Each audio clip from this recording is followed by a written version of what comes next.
আসসালামু আলাইকুম রহমতুল্লাহ। যেভাবে এর আগে আমেরিকা এবং লন্ডনে তথ্য উপদেষ্টা মাস্টারমাইন্ড মাহফুজ আলমের উপরে ডিম বৃষ্টি হয়েছিল, তাতে করে আজ করতে পেরেছে ডক্টর ইউনূস মানে বাংলাদেশে এমন কিছু করি নাই যে তাকে সেভ করার জন্য ওখানকার কোনো জনগণ এগিয়ে আসবে।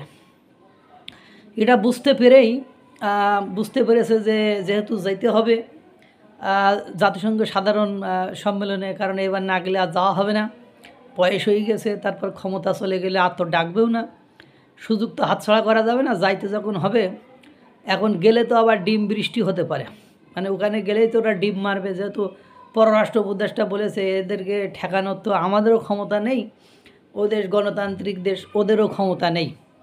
তাহলে এখন কি, ওরা খুব ভাবিয়া চিন্তা করিয়া বিকল্প পদ্ধতি বের করিয়া আপনার রাজনৈতিক দলের নেতাদের অর্থাৎ বিএনপির মির্জা ফখরুল ইসলাম আলমগীর আর একজনকে সাথে নিয়েছে, জামাতের দুইজনকে নিয়েছে, এনসিপির দুইজনকে নিয়ে তারপর গেছে। মানে গেছে এই কারণে যে ওখানে যখন হামলা হবে ডক্টর ইউনূসের সাথে তো মির্জা ফখরুল ইসলাম আলমগীর অর্থাৎ বিএনপির দুই নেতা থাকবে, আর যেহেতু বিএনপির জনবল আছে, কিন্তু মানে আমেরিকা লন্ডনে আওয়ামী লীগের যত জনবল আছে বিএনপির অত জনবল নেই, কিন্তু তারপরেও দেখা যায় কিছু লোক তো অন্ততপক্ষে এসে একটা প্রোটেকশনের ব্যবস্থা করবে।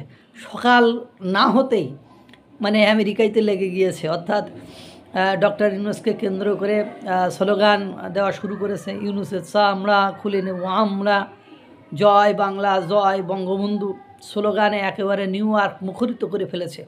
এবং বিএনপি এবং আওয়ামী লীগের ভেতরে ইতোমধ্যে হাতাহাতি শুরু হয়ে গিয়েছে। দেখছেন, এই ভয়টার কারণেই কিন্তু এই রাজনৈতিক দলের 6 জন নেতাকে সরকারি খরচে জনগণের ওই যে আলু পটল বিক্রি করা টাকা দিয়ে এদেরকে নিয়ে যাওয়া হয়েছে। কারণ জানতো যে ডক্টর ইউনূস জানতো যে আমার যা কর্মকাণ্ড ইতিমধ্যে হয়েছে বা আমি যা করেছি, মানে আমার মানে এখন বিদেশে যেখানেই যাই না কেন, এই ক্ষমতায় থেকে যেখানেই যাই না কেন, আমার মাহফুজ আলমের মতো ডিম বৃষ্টি না হলে অশ্রাব্য অকথ্য ভাষায় গালিগালাজ। এর আগে আপনারা লন্ডনে যে সফরে গিয়েছিল সেখানে দেখেছেন ডিজিটাল স্ক্রিন বোর্ডে তার বিরুদ্ধে কত রকম প্রচার লন্ডনের আওয়ামী লীগ চালিয়েছিল।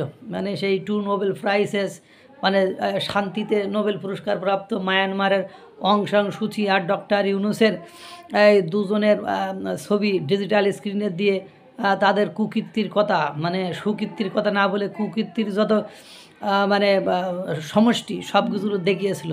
আর এর মধ্যে আরও অনেক কিছু আওয়ামী বিরোধী তারা করে ফেলেছে। যেহেতু আওয়ামী লীগের ধরপাকড় নিষিদ্ধ, তাদের মানে হামলা মামলা, তাদের মানে জামিন না দেওয়া, তাদের নেতাকর্মীদেরকে আটকে রাখা, তাদের রাজনীতি করতে না দেওয়া, তাদের ঝটিকা মিছিল করতে না দেওয়া, কত কিছু করেছে। সুতরাং এবার আমেরিকাতে গেলে এর মধ্যে আওয়ামী লীগ আরও সুসংগঠিত হয়েছে, আর ছড়া বড়া অবস্থা থেকে বছর যেহেতু পার হয়েছে, এরা মনে করেন একটা স্ট্রিক অ্যাকশানে যাবে, সেটার ভয়ই করেই তারা এই রাজনৈতিক দলগুলোর নেতাদের নিয়ে গেছে। এবং সকাল হতেই সেই আওয়ামী লীগের সাথে বিএনপির হাতাহাতি শুরু হয়ে গেছে। এই তো খেলা চলবে, আমরা আপনারা দেখতে থাকি। আল্লাহ তাআলা সকলকে ভালো রাখুক, সুস্থ রাখুক। আসসালামু আলাইকুম রহমতুল্লাহ।